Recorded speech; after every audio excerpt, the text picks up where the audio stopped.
Bien, amigos de Diario de Cuatro, hemos querido aprovechar esta Semana Mayor para dejarles a ustedes un mensaje que pretende ser un mensaje más o menos general de la economía y la sociedad dominicana de hoy, por parte de dos de nuestros compañeros del equipo mediático, los economistas José Manuel Luna Valiente y don Julio Ortega Tous. Estos son profesionales que ustedes saben, tienen muchos años de asesoría, también de experiencia en el servicio público, también de experiencia en el servicio privado. Por tanto, son profesionales que conocen bastante la situación dominicana. Esta semana, buenos días, jóvenes. Buenos días, don Pedro. Buenos días, don Mozart. Buen día. Buenos días, Julio. Esta semana se hicieron evaluaciones sobre la economía dominicana de parte de organismos internacionales importantes. Como muchas veces nosotros somos unos descreídos, los dominicanos somos los últimos en enterarnos que las cosas pasan aquí, cuando son buenas, por cierto. Como es bueno que ustedes que son profesionales de la economía, nos digan qué es lo resaltante de esa visión que tienen esos organismos internacionales acerca de la economía dominicana de hoy. Bueno, básicamente, si hablamos de Banco Mundial, de CEPAL, hoy ya se suma el Banco Interamericano de Desarrollo también con unas declaraciones, el Fondo Monetario, básicamente la estabilidad macroeconómica del país, la consolidación de un país diferente a nivel de desarrollo económico y social. La certeza y la certidumbre que existe sobre la República Dominicana en el ámbito de la inversión extranjera, la seguridad jurídica para las mismas, el mismo aspecto del mantenimiento de variables económicas tan importantes como lo que es la tasa de cambio con una volatilidad muy baja y el nivel de inflación también muy bajo, le dan a la República Dominicana un estatus preferente en América Latina y el Caribe. Y comparado, inclusive, si vemos los datos de las proyecciones de los principales think tanks de economía del mundo, las proyecciones mundiales 2.3 para las economías avanzadas, 2.7 para la economía mundial y República Dominicana rondando siempre el 5 y el 5.1 de crecimiento, liderando a América Latina y el Caribe específicamente, con una gran diferencia de las otras economías, porque las otras economías están, con excepción de Panamá y Bolivia, están rondando el 1 punto y pico, el 2%, ninguna pasa de un 2.5%. Y la República Dominicana sigue manteniendo ese atractivo y más aún consolidado por el mismo manejo de la deuda externa, por lo que significa ir homogenizando los perfiles de la deuda externa de la República Dominicana, garantizan que nosotros seguiremos en ese mismo camino. Entramos en una etapa interesante, un segundo semestre del 2019 en donde el impacto electoral y todo este manejo mediático de temas políticos, veremos qué tanto puede afectar o no. Pero ya la República Dominicana ha demostrado que en procesos electorales, y así pasó en el año 2016, y recordemos, lo que hizo la economía dominicana desde enero del 2016 fue sencillamente mantener su estabilidad y seguir creciendo. Hoy en día... lo hizo en el 2012 también, aunque se le criticó mucho el esfuerzo del Estado por activar la economía, pero eso lo hizo. Sí, porque ahí acumulamos un déficit fiscal bastante fuerte.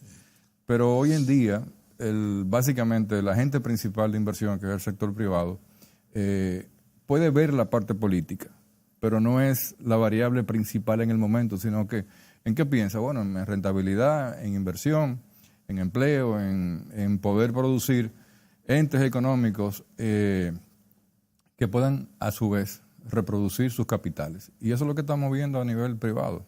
Inversiones en todos los sectores. Muy bien, don Julio, ¿cuál es su visión?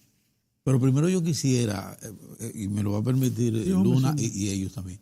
Julio, yo sé que a ti te toca, porque Julio vivió un buen tiempo en Francia, en París.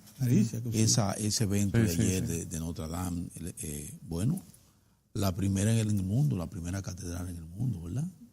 ¿Fuera bueno que lo hicieran en francés? No, pero ha sido...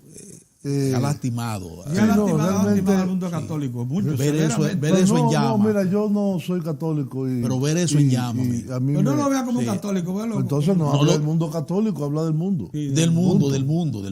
Punto. Es decir, Notre Dame era un símbolo. arquitectónico y de época.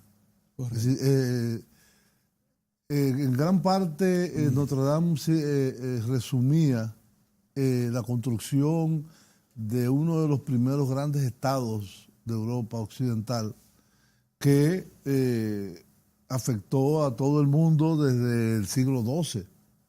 Notre Dame comienza a construirse en 1165. Duró 180 años en construcción. Tiene 850 años. 856 en realidad, de edad. Y es un símbolo, es decir, es como, no sé qué decirte, es como la Basílica de San Pedro en Roma, o la mezquita de Jerusalén, que es el Domo de Oro. Son símbolos arquitectónicos que representan la cultura humana. Así es. Entonces, yo estaba viendo anoche unos reportajes. Aparentemente los daños internos no son tan grandes. No son tan graves, ¿no?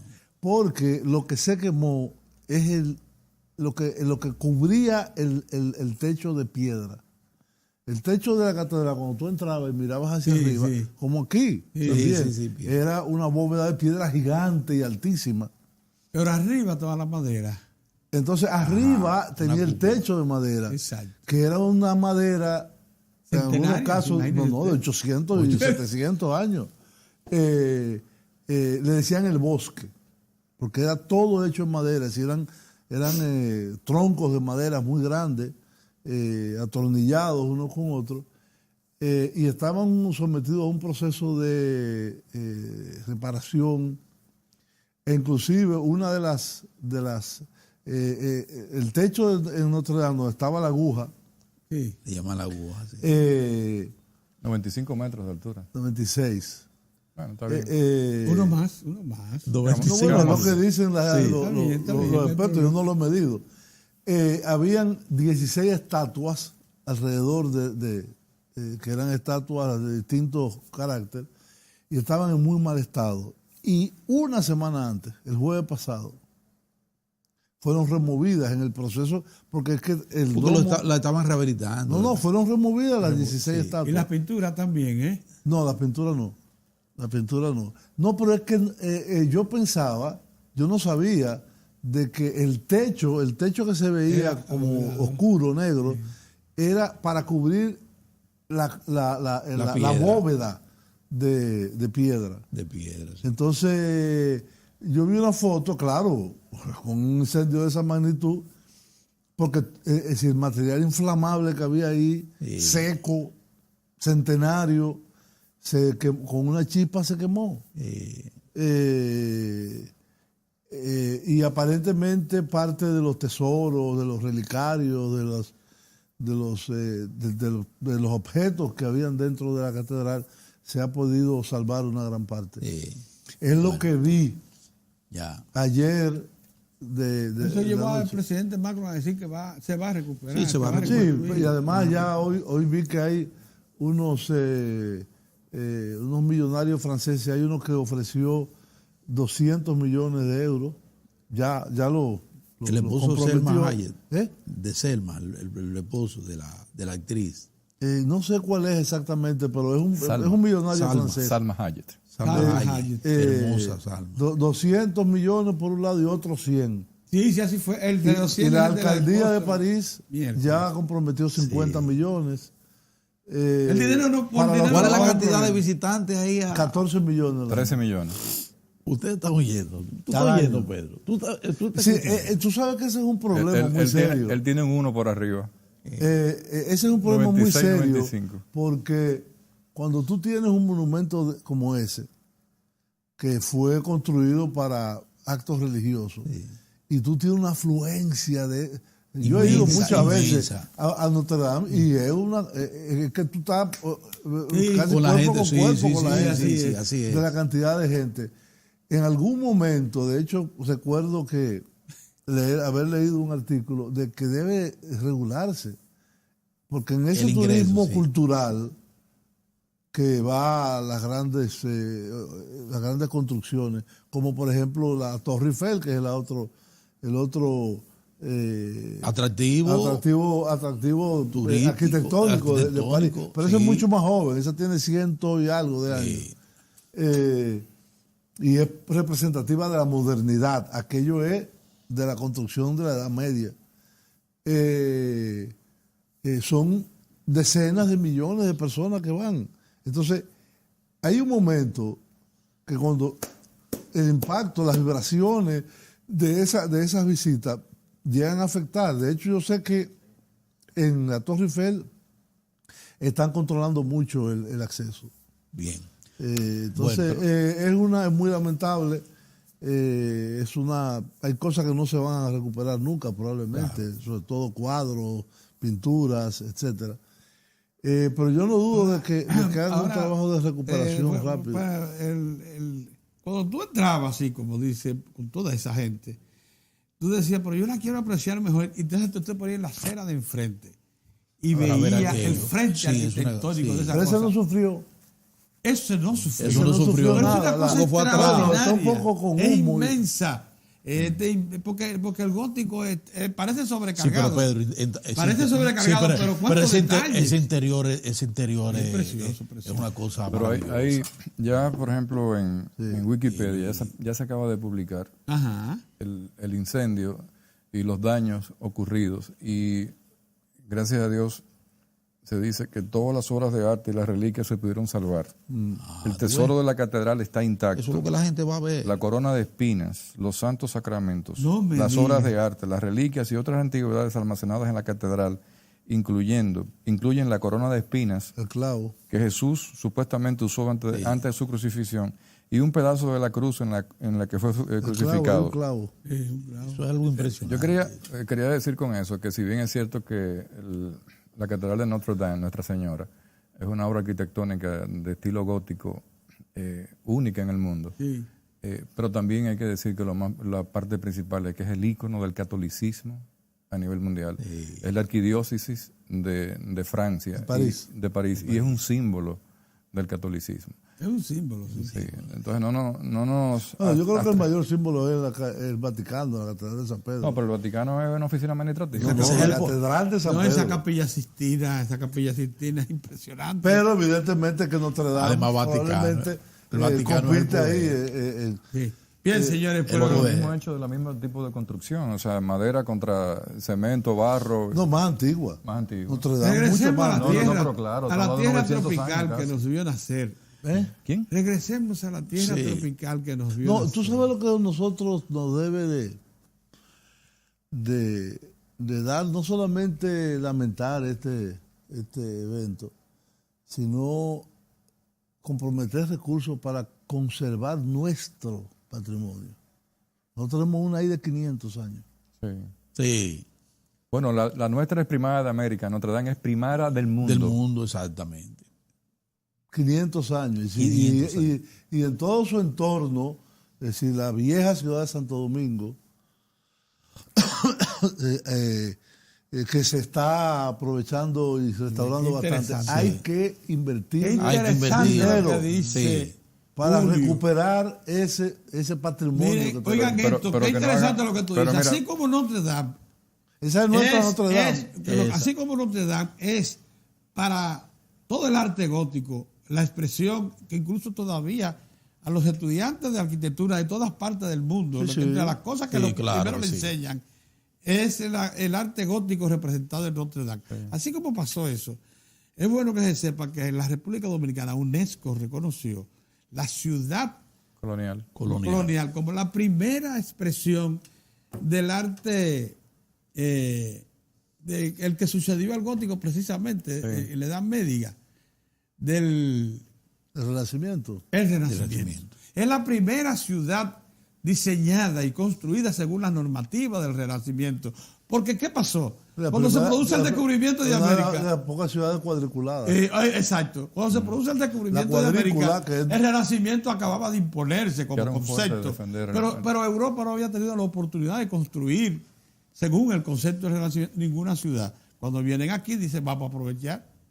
Vamos a hacer, ya que estamos comenzando de cero, vamos a hacer. Por eso, Santo Domingo, esa que está ahí, esa ciudad colonial que está ahí, es la primera expresión de renacimiento. Por eso es que hay que invertirle. Por eso, como dice Julio, que hay que invertirle. Pero hay un tema, hay un punto muy importante que Julio menciona sobre lo que es el mantenimiento de la estructura, de las estructuras originales de nuestros monumentos. Fíjense lo que pasó en el Parque Independencia, en la Puerta de la Independencia. Sí. Que alguien parece que dice, no, eso vamos a recuperarlo, y empañetó de rosado.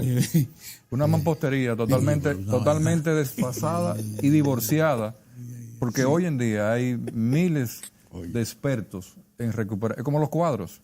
Sí.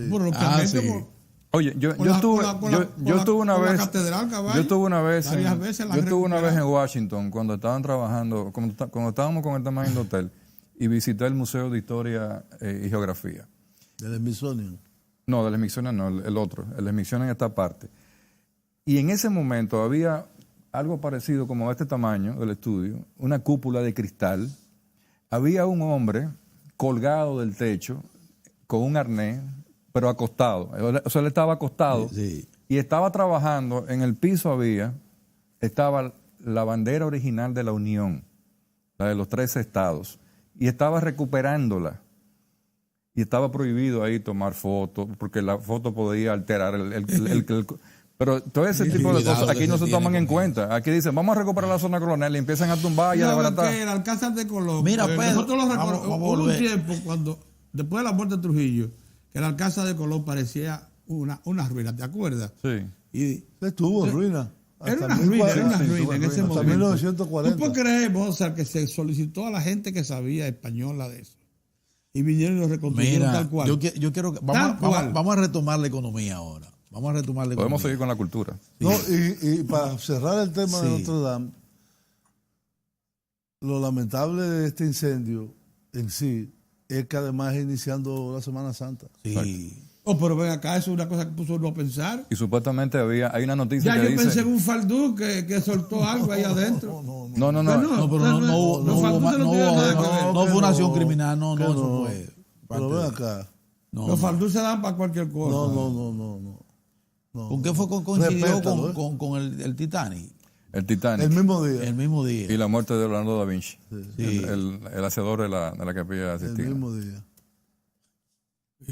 Vamos a volver a la economía. Es mejor como regresar aquí. No crees nada de esas cosas. Un mensaje islámico. Pero yo fui el que lo resalté. Sí, pero está bien. Que lo dije. Está bien. Miren una cosa. Nosotros ayer, cuando nosotros hablábamos de la feliz coincidencia de esos informes de 4 organismos internacionales como el Fondo, el Banco Mundial, el Banco Interamericano y la CEPAL, ponderando la economía dominicana, se planteó ahí un tema que lo trajo, como siempre, Pedrito, acucioso. Dice Pedro, pero Mozart, cuando yo estaba ponderando, dice, pero entonces, ¿y la gente que hablaba de cambiar el modelo? ¿Dónde está?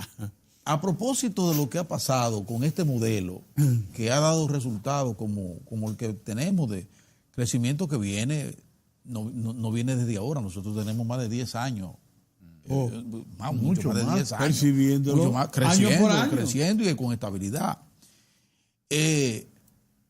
Y vemos esto. ¿Cómo ven ustedes esto en el marco de lo que ha sido un reclamo que se había dado en el país de que había que cambiar el modelo yo pienso que en la República Dominicana? Yo no sé qué es lo que quieren decir. ¿Con el cambio de modelo? No, sí, porque no sé si lo especifican. Vamos a cambiar el sistema de incentivo a la industria.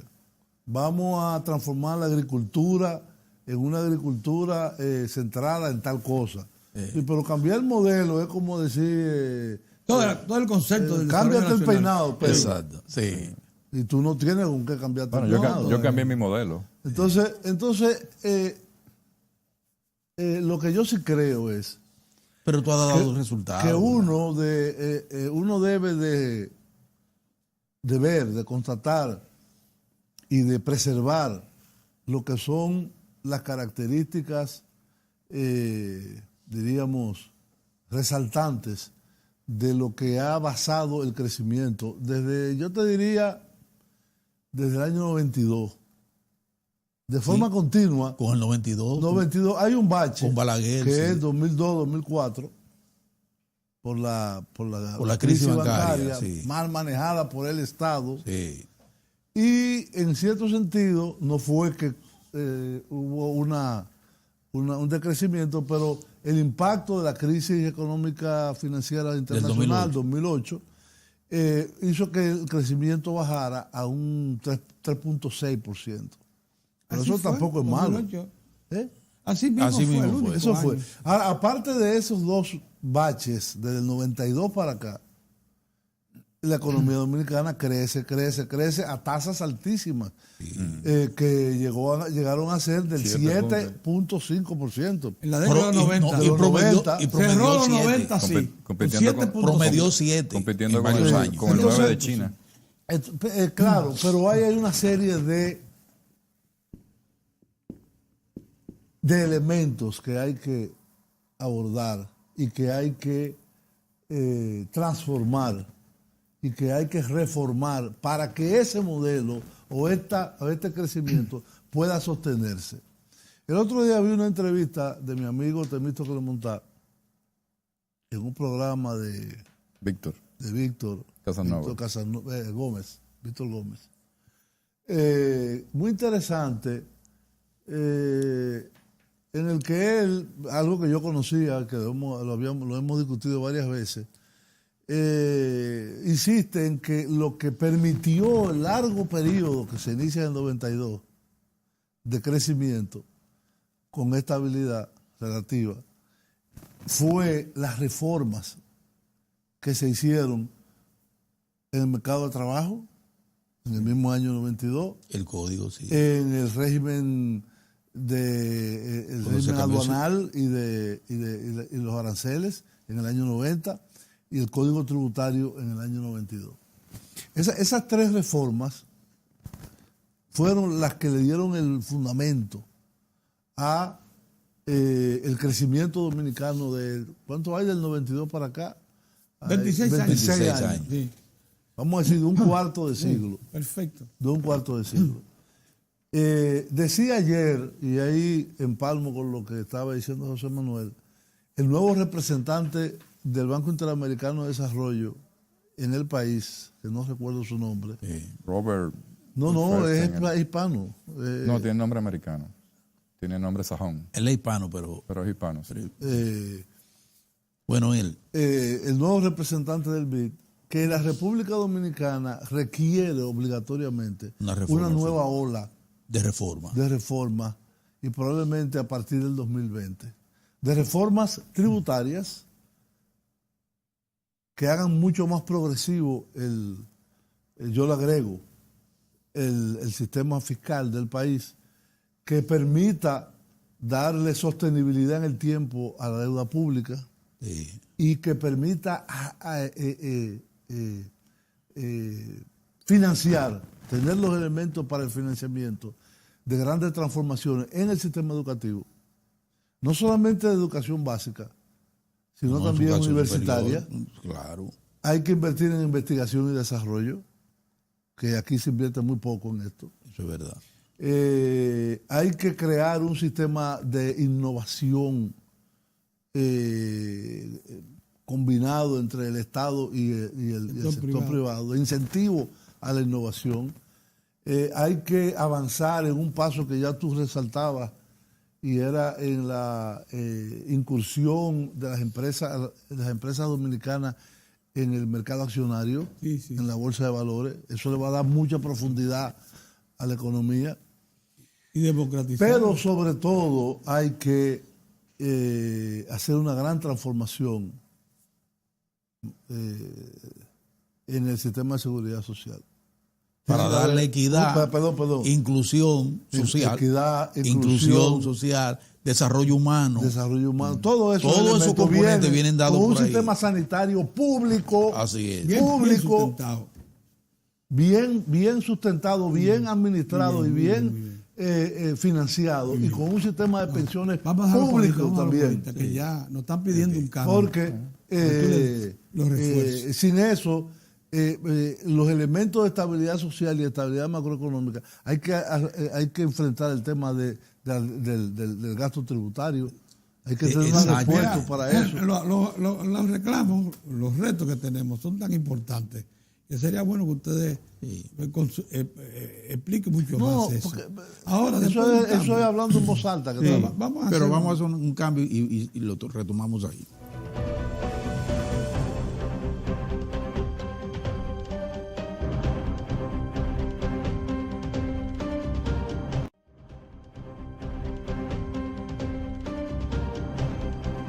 Bueno, estamos haciendo algunas reflexiones sobre el presente momento dominicano.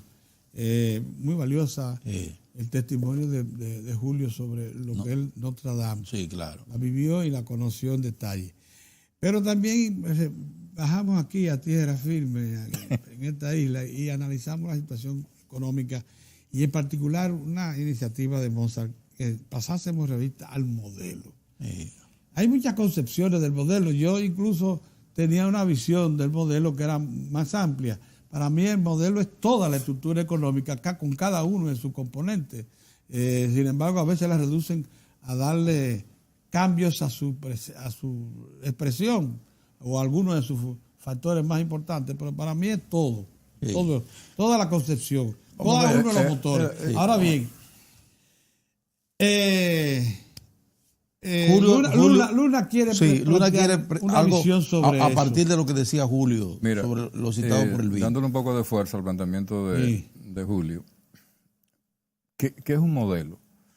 Es una plataforma sustentada en unos pilares que buscan ¿cuál objetivo?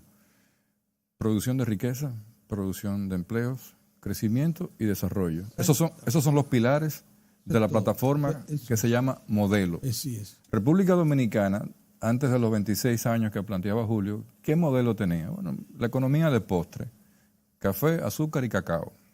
Y tabaco. Cambiamos a una economía de servicios, a un modelo de servicios específicamente por el deterioro de los precios internacionales, la falta de tecnología en esos sectores que hoy se está recuperando. Pero hoy estamos basados en turismo, zona franca, remesas e inversión extranjera.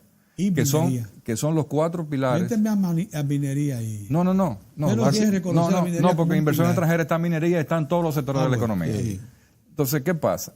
¿Qué buscamos hoy con este modelo? Sustentar específicamente que sea reproductivo en empleos y riqueza. ¿Qué es lo que le falta al modelo nuestro? Y yo creo que en Diario de 4, Julio lo ha expresado varias veces porque lo he escuchado, tú también y Mozart también. Ustedes han hecho programas que, aunque ustedes no se den cuenta, están alineados con lo que le hace falta al modelo. Por ejemplo, en el sector agropecuario, ustedes estuvieron sentados en este mismo asiento, me parece. El director de INEAF y el director de CONIAF. Investigación. Exactamente. Entonces, ¿qué es lo que le falta a cada uno de los sectores? Es específicamente más tecnología. Y un salto muy importante a nivel tecnológico. ¿Por qué? Porque los modelos del mundo hoy en día, los modelos económicos están basados en cuál es el modelo de industrialización en el cual estamos ubicados. República Dominicana en el modelo 2.0. El mundo en el modelo 4.0. Entonces, tenemos un gap de un modelo a nivel tecnológico en innovación, en emprendurismo, en donde ya todos los países hace rato que lo pasaron. Por eso, y lo repito, lo he dicho varias veces, por eso el presidente Medina trajo al especialista en visión de modelos, específicamente Víctor Divari, que inclusive lo he visto participando en las visitas sorpresa a ese señor, sentado junto al presidente. Entonces, lo que nos falta hoy es integrar una serie de factores que van a potenciar el modelo que tenemos hoy en día. Porque no, o sea, si tú dices que desafortunadamente se enfoca muy mal, este modelo no funciona, este modelo no se reproduce. Bueno, entonces, ¿qué vamos a hacer? Vamos a eliminar la minería, como mucha gente dice desde el punto de vista, no Loma Miranda, no Barrigol, no lo otro, no Larimar, no el ámbar, no muchísimos sectores. En otros ámbitos también pasa lo mismo. Entonces, lo que tenemos es que darle fuerza. Mira una cosa. Ayer nosotros resaltábamos aquí que dentro de las ponderaciones que hacía el Banco Mundial, específicamente el Banco Mundial, había una ponderación que hacía a los cambios que había experimentado la economía dominicana a partir de iniciativas oficiales desde el 2016. Y era el enfoque que le había dado la administración del presidente Danilo Medina al elemento de la equidad, de la inclusión social, del desarrollo humano y de la competitividad. Es el básico, la competitividad. Y la competitividad. Y dice, a partir del 16 fue cuando el gobierno dominicano cambió y centró sus esfuerzos en esos pilares. ¿Por qué estamos en el año de la competitividad? Por eso mismo, porque eso es lo que le falta al modelo. En esos elementos. Entonces, a partir de ahí dice, oye, qué bueno, qué bien que van por ahí. Entonces le agregan el componente de que para hacer sostenible eso, va a necesitar de un elemento que es recurso. Un recurso que no lo tiene el Estado. Pero hay un componente que acaba de mencionar. La economía lo genera. Sí, lo genera pero, a través del sector privado. Ahí viene algo que plantea Julio. Julio dice, sí, pero reforma fiscal por un lado, pero también reforma de la seguridad social. Pero fíjate que los que quieren replantearse la seguridad social. Y ayer el jefe de la seguridad social, nuestro buen amigo Rafa Pérez Modesto, hizo un programa maravilloso. Llegando a 8 millones de personas en el régimen. El salto que hemos dado en términos cualitativos y cuantitativos en materia de seguridad social, tanto en el campo de la salud como en el campo de las pensiones. Pero decía él, en ambos casos necesitamos reforma de esa reforma. Mira qué interesante. Yo quiero que hablemos de eso. Mira qué interesante, perdón. Si tú pones en un slide plástico transparente el crecimiento de la deuda en el stop, ¿verdad? En los últimos 20 años. Y tú coges un gráfico de la inclusión en seguridad social del pueblo dominicano y lo pones en otro plástico y se lo pones encima. Entonces tú vas a ver explicaciones que tienen que ver con que nos hemos endeudado en stop, pero la República Dominicana ha crecido así. Y si tú coges diferentes sectores de la economía, va a ser la misma tendencia ascendente. Entonces, los que critican el modelo, parece que quisieran un modelo de economía virgen. Pero quisiera decir algo, un testimonio. Yo fui la semana pasada a la celebración del Día de la Industria en la República Dominicana. Un acto muy bonito que siempre monta la Asociación de Industria de la República Dominicana con el Consejo Nacional de Empresa Privada por detrás, lógicamente. Claro. Y déjenme decirle, desapareció del lenguaje. Desapareció. El cambio de modelo. El cambio de modelo. Ellos no lo están asumiendo. Porque no hay cambio de modelo. Es lo que yo planteo. Pero se necesita. Lo viví, estaba presente y lo estaba chequeando. Que son cosas vuelvo e insisto, Pedro. ¿Qué es lo que quieren decir con cambio de modelo? ¿Cuál es el contenido? ¿Cuál es el contenido? ¿Cuál es el contenido de ese concepto? El cambio de modelo es un concepto mediatizado. Tú dices, lo que tenemos no funciona, genera pobreza, exclusión, genera tal cosa. Vamos a cambiarlo por esto. Exacto. Eso. Ellos no lo han dicho. ¿Qué es lo que plantean? Ellos no lo han dicho. Nunca lo han dicho. Nada. Entonces es una superchería. Yo te voy a decir, modelo económico. Nosotros tenemos, y en el mundo se ha proliferado, generalizado el modelo neoclásico neoliberal. Sí. Eso es modelo económico. Eso se llama un modelo económico. Sí. Eso es un modelo económico. Y a partir de ese paradigma de ideas, que en el caso de América Latina, en el año 89, se resumió en lo que fue el consenso de Washington, el decálogo, sobre deuda, sobre fiscalidad, sobre el sector financiero, sobre tal cosa. Es decir, habían 10 medidas, 10 ideas base que estaban contenidas en ese decálogo. Eso cambió un modelo que había generalizado en América Latina y que era el modelo cepalino. Eso es un modelo también. Sí. ¿En qué se centraba? En el mercado interno, en la sustitución de importaciones. Eso era lo que yo puedo llamar un modelo. Pero si que hablamos de cambiar modelo, yo quiero cambiar el modelo. Yo lo que quiero es darle equidad al modelo. Yo lo que quiero es transformar la parte de no equidad que tiene el modelo, de ausencia de solidaridad, exactamente, que tiene el modelo, de exclusión, de generación de pobreza. El modelo necesita hacerlo y de un Estado pobre que no tiene instrumentos para intervenir. El modelo necesita una ola de reformas adicionales que le van a dar fortaleza a ese modelo. Adaptaciones.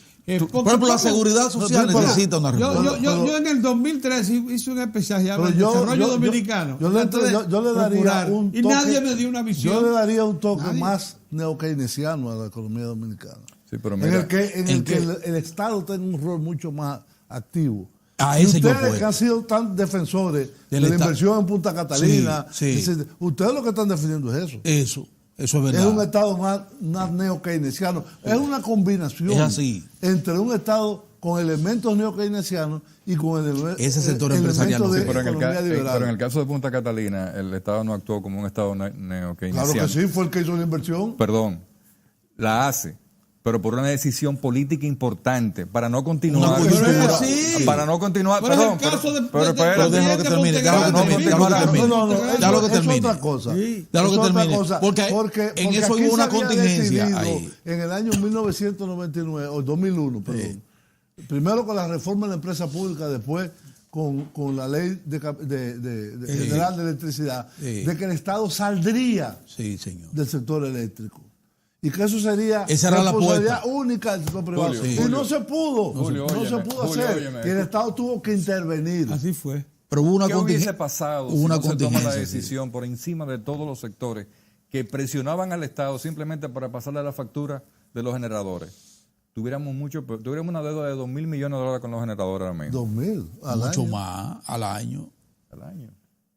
Llegó a haber transferencias por casi 2.000 millones. Pero fíjate lo que tuvimos que hacer. Tuvimos que negociar 10.000 millones. Tuvimos que negociar un mecanismo de pagar unas tasas de interés usureras con ellos.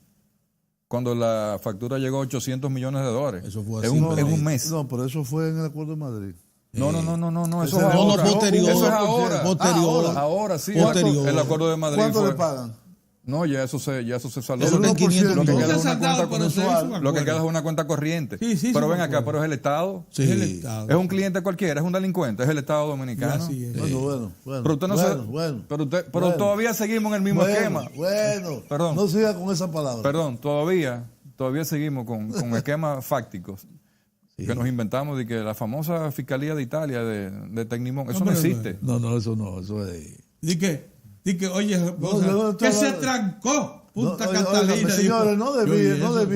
Pero no me debí. Yo no estoy hablando. ¿El Estado debe o no intervenir en el sector eléctrico? Sí.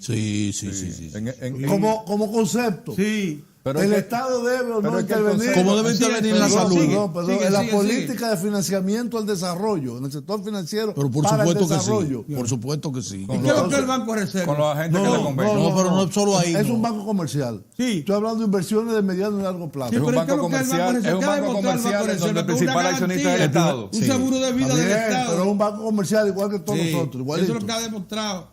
Y lo ha llevado hoy. Pero mira, espérate.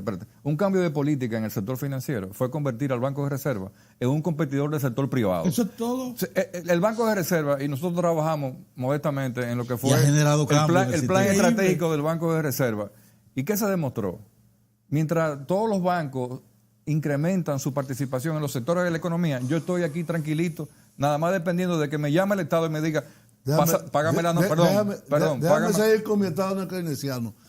¿El Estado debe invertir o no en la agricultura? Bueno, sí, debe invertir. ¿Debe o no subsidiar el sector agropecuario? Sí, debe hacerlo, sí. Entonces eso no es un Estado neoliberal. ¿Y tú crees que Manuel López Obrador, que dice todos los días, Manuel López Obrador dice todos los días en su conferencia de prensa diaria, que tiene que estar en el aire ahora, que ya México no es un país que tiene un modelo neoliberal? Pero todavía no acaba de decir. El único modelo que él está planteando es otra cosa, es la persecución. Es la lucha contra la corrupción. Deja a López Obrador tranquilo. Meses. No, yo estoy mirando a México. No, ya no. Ya tiene 125 conferencias diarias. 125 días. Déjame decir una cosa. Y se va a pasar 1000 días. Déjame decir una cosa. A propósito de eso, lo que sí está cierto hoy, ya en el mundo occidental, es que el modelo neoliberal fracasó. Sí, pero óyeme. Claro. Óyeme lo siguiente. Claro. Empezando con Trump.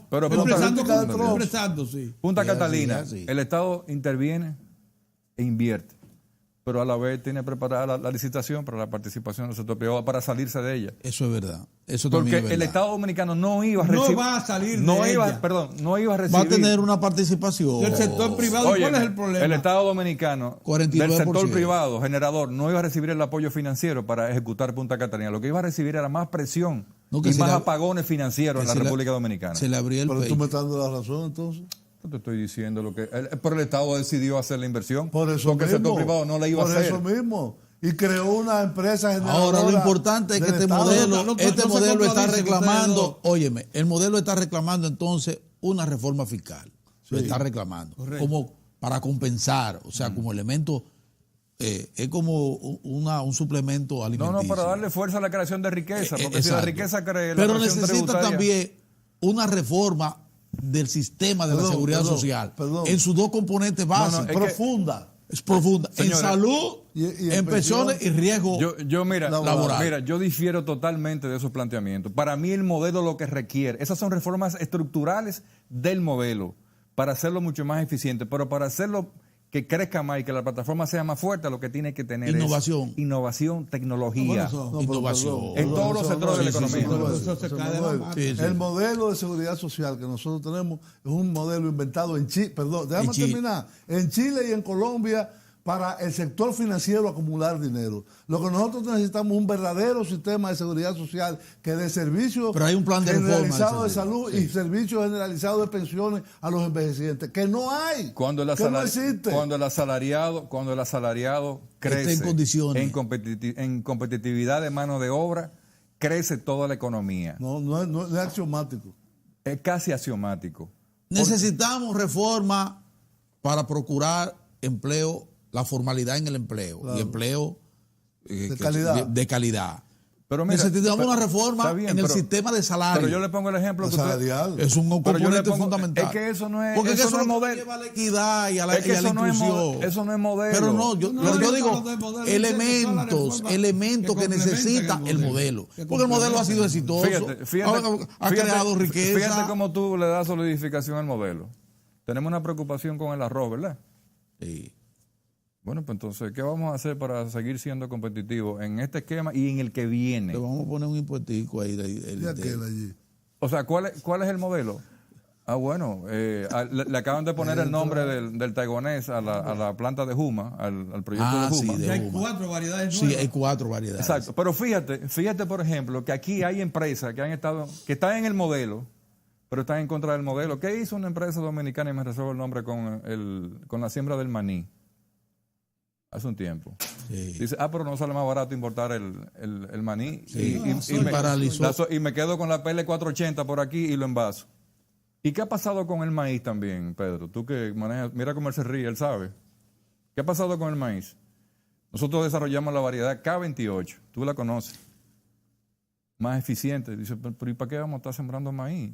Si yo traigo un barco y no hay problema. Bueno, el único caso que se justificó... Ahí es que está la competitividad. El modelo tiene sus distorsiones, porque también... Por eso hay que proteger hay otras distorsiones que hay. Por ejemplo, esos trasvases, esas inversiones que tuve, por ejemplo, la industria, el tabaco, incorporada ya como zona franca. Aquí todo el mundo es zona franquero. Sí, pero así no.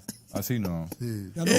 Y todo el mundo dice, bueno, ahora me voy por el turismo, así sí es fácil, así no. Bueno, eso para buscar las exenciones. Eso es parte de distorsión. Eso es parte de lo que tú tienes que demostrar si tú quieres ser eficiente en un sector y competitivo. Que tú tienes que ser bueno y competitivo, con o sin incentivo.